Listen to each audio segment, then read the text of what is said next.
പേരിപ്പോൾ choose ചെയ്തല്ലോ ഈ റഷീദ് എന്നുള്ള പേര്. അപ്പോൾ അത് ഇപ്പോൾ പ്രവീണിൻ്റെ ഒറിജിനൽ പേരും വേറെ പേരാണ്. അപ്പോൾ അതുകൊണ്ട് എന്തെങ്കിലും പ്രശ്നം ഉണ്ടാവും എന്നൊക്കെ നമ്മളെ ഈ ശബ്ദം എന്ന് പറയുമ്പോൾ നമ്മുടെ പേര് റഷീദ്, ഉണങ്ങട് ബാ, നമ്മൾ പൊറോട്ട ഇറച്ചി മേടിച്ചു തരാം, മനുഷ്യരില്ല ഉള്ളേ. ഇതാണ് സാധനം. ആ ശബ്ദത്തിനാണ് അങ്ങനെ ഒരാൾ വന്നിപ്പോൾ മോളോട് സംസാരിക്കണം, മോൾ എന്തെടുക്കാൻ സുഖമാണോ നീ, ആൾ പറയണത് അയാളുടെ പേര് വല്ല ഉണ്ണിയെന്ന അങ്ങനെ വല്ലതും പറയാൻ ശബ്ദമായിട്ട് വല്ലൊരു ഇത് തോന്നുന്നുണ്ട്.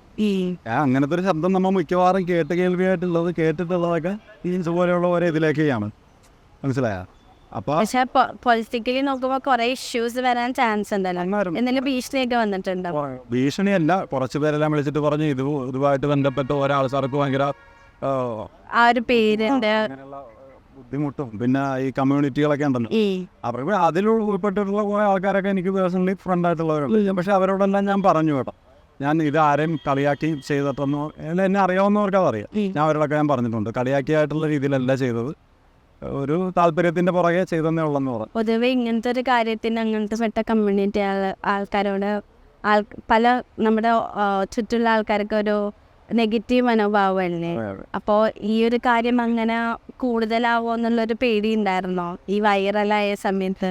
വൈറലായ സമയത്ത് എനിക്ക് അത്യാവശ്യം അവരിൽ എന്തെങ്കിലും ഇടപെട്ടിട്ട് അവർ ഭയങ്കര പ്രശ്നമാക്കുമോ എന്നൊരു സംഭവം ഉണ്ടായിരുന്നു. നമുക്കതൊരു ബുദ്ധിമുട്ടായിരുന്നു, എന്തെങ്കിലും പ്രശ്നങ്ങൾ ഉണ്ടാക്കുമെന്നുള്ള ഒരു സംഭവമായിരുന്നു. പക്ഷെ എനിക്ക് പിന്നെ വന്ന കോളിലെല്ലാം ഞാൻ അവരോട് സംസാരിച്ചു കാര്യങ്ങളെല്ലാം പറഞ്ഞ് മനസ്സിലാക്കി വിട്ടു. അല്ല നമുക്ക് വേറെ വഴിയില്ലല്ലോ.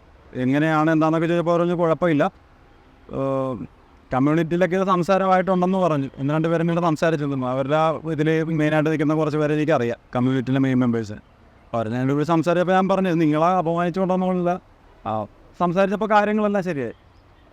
ഇനി ഈ ശബ്ദം വീണ്ടും കൊണ്ടുവരണം, പുതിയ പുതിയ കാര്യങ്ങൾ ഈ ശബ്ദം വെച്ച് ചെയ്യണം, അങ്ങനെ ആഗ്രഹങ്ങളുണ്ട്. ഇപ്പോൾ ഇതുപോലെ ഈ കട ശബ്ദം ചെയ്തു, പിന്നെ നല്ലൊരു കലാപരമായിട്ടുള്ള ഒരു ഗ്യാങ്ങിനെ വളർത്തിയെടുക്കണം, അഭിനയം അങ്ങനെയുള്ളൊരു മേഖലയിൽ തുറന്നു പോകണം എന്നുള്ള താല്പര്യമാണ് നിൽക്കുന്നത്.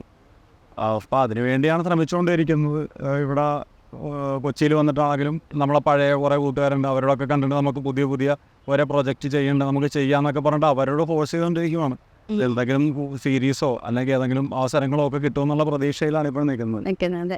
അപ്പോൾ ആ ശബ്ദത്തിൽ ഞങ്ങളോട് എന്തെങ്കിലുമൊക്കെ സംസാരിക്കാമോ എന്ന് അമ്മോട് ചോദിച്ചു, അമ്മ കഴിഞ്ഞാൽ മറുപടി പറയാം. ശരി. ഇനി എന്താണ് പ്ലാൻസ്, ഭാവി പ്ലാൻസ് എന്തൊക്കെയാണ്?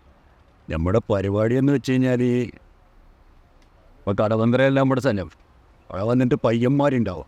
അപ്പോൾ ഓരോ കൂട്ടത്തിൽ ഇങ്ങനെ കറങ്ങി നടന്ന് ബാക്കിയുള്ള ജീവിതം അവിടെ ഈ ടൗണിൽ അവരെ കൂട്ടത്തിൽ കറങ്ങി നടന്ന് ജീവിക്കണം. അതാണ് നമ്മുടെ താല്പര്യം.